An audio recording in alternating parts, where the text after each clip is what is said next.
মহান আল্লাহর নামে, যিনি পরম করুণাময় এবং অত্যন্ত দয়ালু। পাথরঘাটাতে ফুটবল খেলতে আসছিলাম। পাথরঘাটার যিনি মাননীয় সংসদ সদস্য নাদিরা সুলতানা, ওনার আমন্ত্রণে, ওনার পরিবারের আমন্ত্রণে কালকে খেলা শেষে আজকে এখানে একটা চরে আসছে, এটার বলে সোনাদিয়া চর। এটা হচ্ছে কি আপনার এই হরিণঘাটাতে পড়ছে, এটা পাথরঘাটার ভিতরেই পড়ছে। তো এই চরে এসে আমার কাছে মনে হয়েছে যে আপনাদেরকে একটা জিনিস দেখাইতে চাই, যে আপনি চাইলে কি করতে পারেন আর না চাইলে কি হইতে পারে, কি হতে পারে, এটার একটা নমুনা আপনাদেরকে দেখাইতে চাই। গত 10 বছর ধরে আরেকজন এমপি ছিলেন, এখন নতুন করে নাদিরা সুলতানা, উনি নতুন করে এমপি হয়েছেন। তো গত 10 বছরের প্রকৃতি, এই জায়গায় যে একটা চর আছে, এখানে স্থানীয় লোকজন অনেকগুলা এই নৌকায় করে আসছেন, দিনে দেখতে আসেন, কিন্তু প্রকৃতি ছাড়া মানুষের কোনো ছোঁয়াই এই জায়গায় নাই। মানুষের ছোঁয়া ছাড়া বাচ্চা যেভাবে মানুষ হয় না, পেট থেকে বাচ্চা বেরোইলে তো মানুষের যত্ন ছাড়া এই বাচ্চা মানুষ হয় না, ঠিক একইভাবে এই প্রকৃতি ঠিকই আমাদেরকে এখানে একটা সোনাদিয়া চর দিয়েছে ঠিকই, কিন্তু এইটার কোনো ডেভেলপমেন্ট একেবারেই নাই। বাট প্রাকৃতিকগতভাবে জায়গাটা এত সুন্দর যে এইটাকে আরেকটা সেকেন্ড সেন্ট মার্টিন বানানো যেত। এইটাকে ইচ্ছা করলে আপনি এমন কোনো জিনিস নাই যেটা বানানো যেত না। আমি খেয়াল করে দেখলাম পাথরঘাটার মানুষের ইনকামের সোর্স অফ ইনকাম হচ্ছে কি বেশিরভাগ হচ্ছে মাছ, সামুদ্রিক মাছ দিয়েই তারা তাদের সোর্স অফ ইনকাম।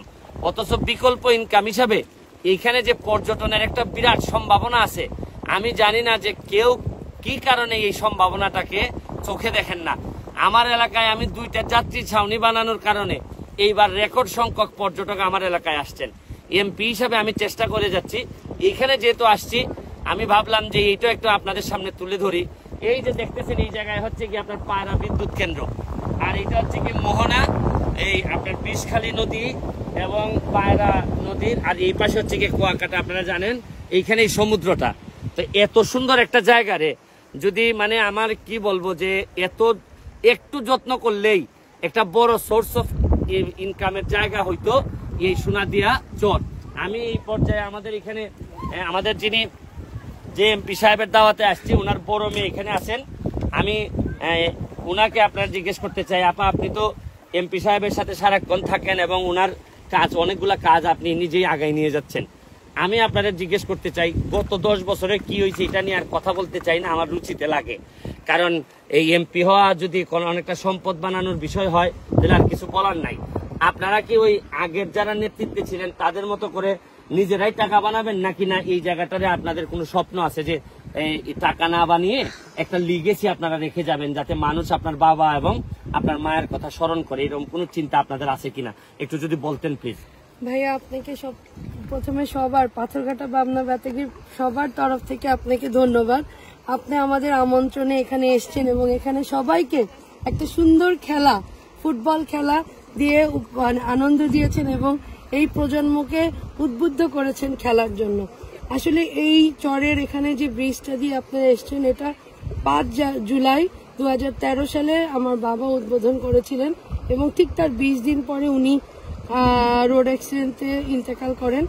আমার বাবার স্বপ্ন ছিল এই চরে এখানে একটা পর্যটন কেন্দ্র হবে, লালদিয়া চরে একটা পর্যটন কেন্দ্র হোক, এবং আমাদের এবং আমার মায়ের এটা ইচ্ছা। আম্মা মাননীয় সংসদ সদস্য যখন সংরক্ষিত ছিলেন তখন এবং এবার সংসদ সদস্য হওয়ার পরে মা এটার ব্যাপারে কথা বলেছেন, এবং এইখানটায় যদি একটা সুন্দর পর্যটন কেন্দ্র হতে পারে তাহলে আমাদের নেত্রীকে এবং আওয়ামী লীগকে সবাই মনে রাখবে।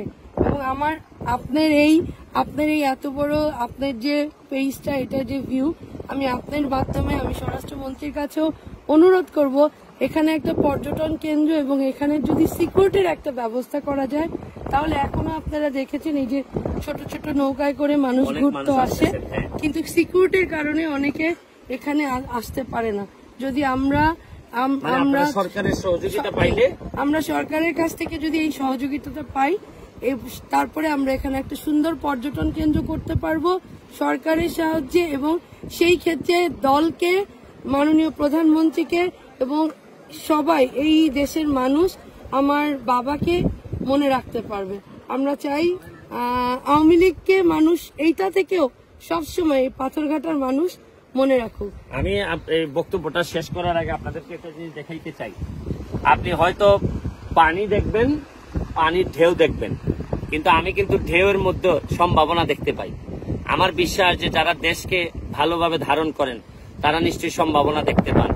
আমি পর্যটন মন্ত্রণালয়, যদি আপনাদের মনে করেন যে কিছু একটা করতে চান, আপনারা এইখানে এই সোনাদিয়া চরে আসেন, দেখে যান যে কি ধরনের সম্ভাবনা এই জায়গায় আছে।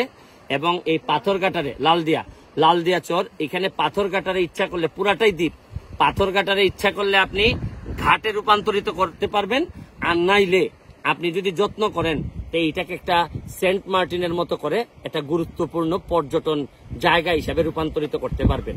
আমার হয়তো এখানে আসার সুযোগ নাই, না থাকলে আপনাদের পর্যটনকে কামড়ায় রাখতাম না যে কেন আসেন না।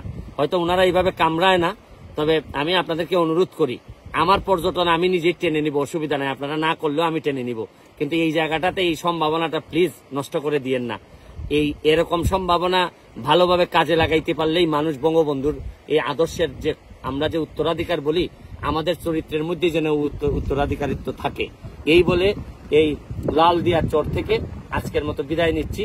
তারপরও যতটুকু আছে অনুরোধ করব, দেখে যান যে পাথরঘাটাতেও যে কিরকম সৌন্দর্য, প্রকৃতির পাথরঘাটারে কি ভালোবেসে এরকম সৌন্দর্য রেখে গেছে। বিদায় নিচ্ছি লালদিয়া চর থেকে, হরিণঘাটা, পাথরঘাটা। আজকে আমরা চলে যাচ্ছি। ভালো থাকুক পাথরঘাটার মানুষ। আর দাওয়াত দিয়ে যাচ্ছি, আমাদের হবিগঞ্জেও পাথরঘাটার মানুষ আসবে, বেতাগী বামনার মানুষ আসবে। এর মধ্য দিয়েই একটা যোগাযোগ তৈরি হোক, আর এই যোগাযোগ হবে পরবর্তী শতাব্দীর জন্য যে উন্নয়নের রাজনীতি, এই উন্নয়নের রাজনীতির অংশীদার হোক সব এলাকার মানুষ। ভালো থাকবেন, সুস্থ থাকবেন।